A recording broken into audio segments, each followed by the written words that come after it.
welcome to week 2 of reading. So excited to be back with you. Hope you enjoyed your weekend. Had some fun time celebrating Easter yesterday. And we're going to jump right in. So let's review what we already know about connections. Well, first we started off by learning what a connection was. And we talked about the Legos and how connections are when things meet together, they connect and it makes something better. So when you use your schema, what you already know in your brain and the things that have happened to you with the knowledge in the book you're reading, and you connect those, you can understand better what you're reading. And we looked at how to make connections. So how to use things like that reminds me of, or say things like, oh, I remember when that happened to me, or that's the same as this. And that helps us to make connections. And then on Friday, we learned how connections help us understand characters. So today, I want to show you how you can use your schema, so what you know in your brain, not only to help you understand characters, but how you can use your schema to also help you make predictions. Now, I want you to think for a second. We've talked about predictions this year. What does it mean to make a prediction?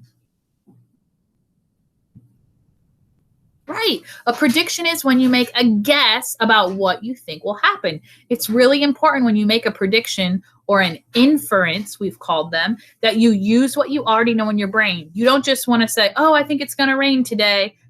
If the sun's shining and it's beautiful out, that might not be a good prediction. But if you walk outside and there's some gray clouds out there and maybe you hear some thunder, you might say, oh, I think it's going to rain today.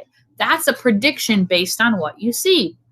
So once we have a few ideas in our head, we're able to use that information to make a prediction. So let me show you how. I am going to read you the book, Julius, Baby of the World. So let me pull that book up. I have to share my screen with you because I want you to be able to see the book. Sorry, I clicked the wrong thing.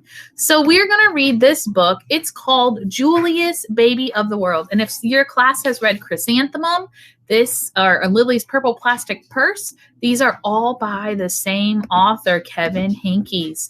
So when we look here at this picture of Julius, we can see that Julius, or that there's a little girl hanging over, like looking over. She's trying to scare the little baby in there. So I'm going to think about what I already know about this topic.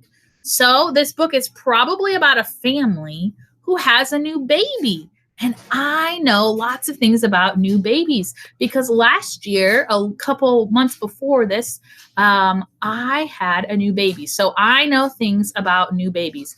I know that babies cry a lot and they take a lot of their parents' time and energy. I know that babies are so cute and they're very lovable. And sometimes older brothers or sisters or cousins or other family members get jealous of the attention that the baby is getting. So my prediction is that this book is going to be about a kid who maybe has a new brother and gets a little bit jealous. So this activates my schema because I think about what it was like right before my son Jacob was born. My niece Aurora, who was 4 actually she was 3 at the time, she was so excited for little baby Jacob to come. She knew that he was going to be a baby. She thought he was going to be like holding a baby doll, that she'd be able to take care of him and change his diapers. And she was so excited.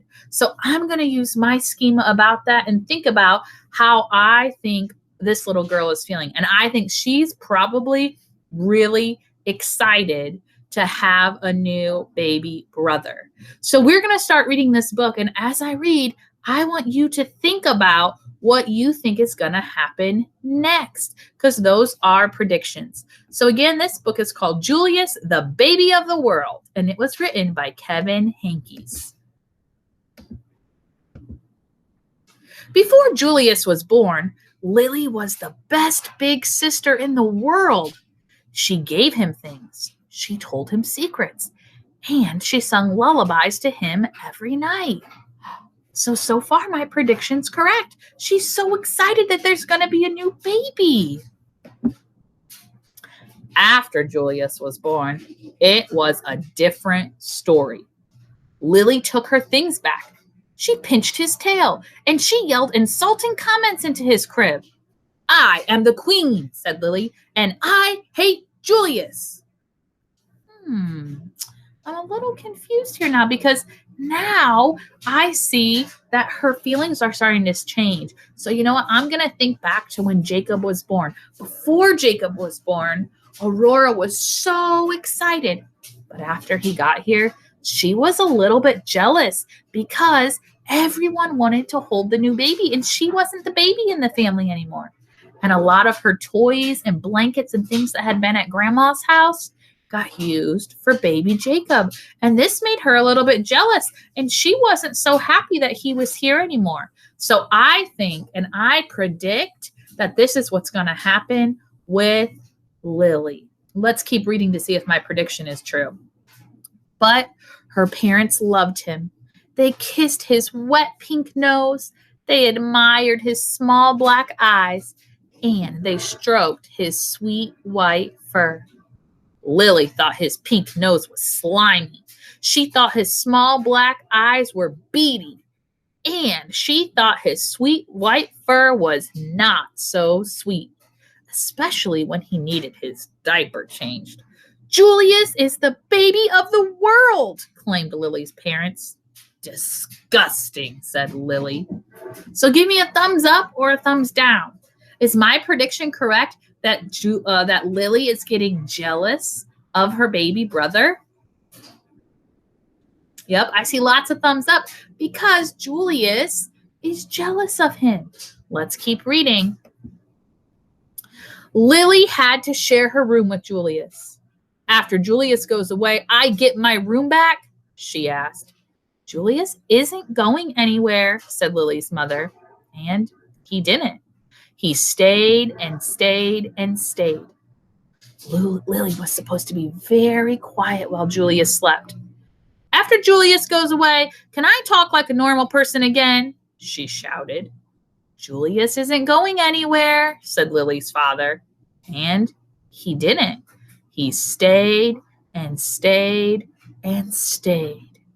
So we're going to pause here, and I want you to think in your brain, what do you think is happening or will happen? Do you think Julius is going to grow on Lily? Is she going to start to like him? Or is she going to continue to think he's disgusting? If you think she's going to start to like him, give me 2 thumbs up. If you think she's going to keep on thinking he's disgusting, give me 2 thumbs down. All right, that's your prediction based on what you're reading and what you know about babies coming into families. Let's keep reading. We want Julius to grow up to be as extraordinary as you, said Lily's mother. So we must tell him constantly how beautiful he is and how much we love him. When no one is looking, Lily had her own idea. I hate you. You're ugly, is what she's saying. We want Julius to grow up and be as clever, said Lily's father, so we must sing him his numbers and letters whenever possible. When no one was looking, Lily had her own idea. 3, 8, 4, 5, 9, 6, A, J, K, Z, B, S, C, H. So she's teaching him the things the wrong way. So is she learning to like him? Or is she still thinking he's disgusting? Yep, if you said disgusting, that was the right prediction. Let's keep reading. Lily's parents were more than a bit doubtful about leaving the 2 of them alone together. Lily tried to frighten Julius with her nifty disguises. She learned magic and tried to make him disappear. When that didn't work, she simply pretended that he didn't exist. Lily spent more time than usual in the uncooperative chair. That's like the timeout chair or a cool down corner. She's not getting what she needs. Lily's parents showered her with hugs and kisses and treats of all shapes and sizes. They even let her stay up 15 minutes later every night. So what do you think? Is she going to start to like him? They're giving her treats. They're giving her hugs and kisses. Do you think she's going to start to like him? Yes or no? All right, I see some yeses. I see some nos. Let's see. It didn't matter. Nothing worked. I am the queen, said Lily, and I hate Julius. But her parents loved him. They kissed his wet pink nose. They admired his small black eyes, and they stroked his sweet white fur. Julius is the baby of the world, chimed Lily's parents. Disgusting, said Lily. Oh, so those of you who said disgusting, your prediction has been correct so far. Lily's parents were amused when Julius blew a bubble. Can you believe it, they explained. But if Lily did the exact same thing, they said, Lily, let's mind our manners, please. Lily's parents were dazzled when Julius babbled and gurgled. Such a vocabulary, they said, gaga, mama, mama. But if Lily did the same exact thing, they said, Lily, let's act our age, please. Lily's parents were amazed when Julius screamed, What lung capacity, they exclaimed. But if Lily did the same thing, they said, Lily, let's restrain ourselves, please. So now the baby's doing things. He's blowing spit bubbles. Or going, those of you who are in my morning meetings, you've seen Jakey do that, and we all laugh. But if a big kid does that, your mom or dad might say, that's not very kind. Or when he's talking in baby talk, they think it's so cool. But Lily's getting in trouble. So what do you think? She's going to like him or think he's disgusting? Right? I think she's still thinking he's disgusting. So we can see how using what we know in our brains can help us to understand what it is that's going on in a book. So using those connections can help us to better understand and make predictions. And when we make predictions, that's helping us to think about what we're reading, what we know, that schema in our brain, and putting it together to make a connection.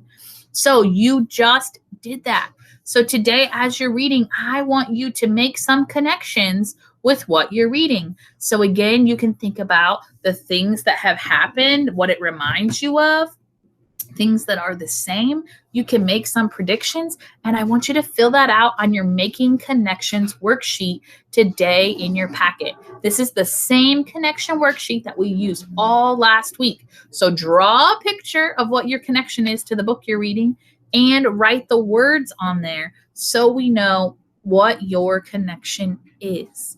That's what you're going to do today. And then tomorrow, we're going to find out how our connections can change, and we're going to finish reading this book. So if you want to hear how this book ends, and you want to find out if our predictions are going to change, you'll need to tune right back in here tomorrow. So go ahead, get out a book of your own, read that book, and write down a connection that you made to something that you know about in your life, or maybe that you've seen or heard. So I'll see you guys back here tomorrow. Bye.